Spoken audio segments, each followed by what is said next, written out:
Hello friends, இந்த வீடியோவில் என்ன பார்க்க போகிறோன்னு பார்த்தீங்கன்னா, என்னோடய சின்ன ஃபார்மில் நான் ஒரு சின்ன அப்டேட் பண்ணியிருக்கேன். அது என்னன்னு பார்த்தீங்கன்னா, போன தடவை பார்த்தீங்கன்னா இந்த மாதிரி ஆடு கழுத்தில் கயிறு கட்டி விட்டுருந்தேன். அந்த இது வந்து தீவனத்துக்காக தள்ளி போகிறப்ப கழுத்து இறுக்கி சாவ தெரிஞ்சுச்சு. இப்போ வந்து அது வெளியில் போகக்கூடாதுன்றதுக்காக இந்த மாதிரி மரத்தை கட்டியிருக்கேன்.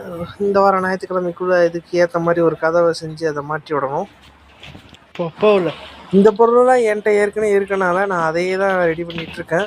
புதுசாலாம் எதுவும் வாங்குகிற மாதிரியும் இல்லை, வாங்கி போட்டு செலவு பண்ணுற ஐடியாவே நான் இல்லை. இருக்கிறத வச்சு மேனேஜ் பண்ணணும். ரெண்டாவது தான் காசு இன்வெஸ்ட் பண்ணணும். நீங்கள் செட்டுக்கு இன்வெஸ்ட் பண்ணுற அமௌண்ட்டை வச்சு 2 குட்டியை வாங்கியே போட்டுடலாம். அதாவது காசு தரும். நீங்கள் செட்டுக்கு என்ன தான் பணம் போட்டு முடக்கி வச்சாலும் அதுலேருந்து ஒரு பைசா அவங்களுக்கு வருமானம் வரப்போகிறதில்ல. அதுவே ஆட்டுக்குட்டி இன்வெஸ்ட் பண்ணிங்கன்னா உங்களுக்கு அது ஒரு 4 மாதத்துலேயும் 5 மாதத்துல உங்களுக்கு டபுள் மடங்காக லாபத்தை கொடுக்கும். இந்த மாதிரி ஆடுகளை கழட்டி போட்டு வளர்க்குறனால என்ன ஒரு சின்ன பிரச்சனை வரும்னா, சேட்டைகள் அதிகமாக இருக்கும். இதுவே செம்மறி ஆடுன்னா அந்த மாதிரி சேட்டைகள் இருக்காது. வெள்ளாடுன்றனால ஏறி தப்பி பூச்சி விளாண்டுட்டு கிடக்கும்.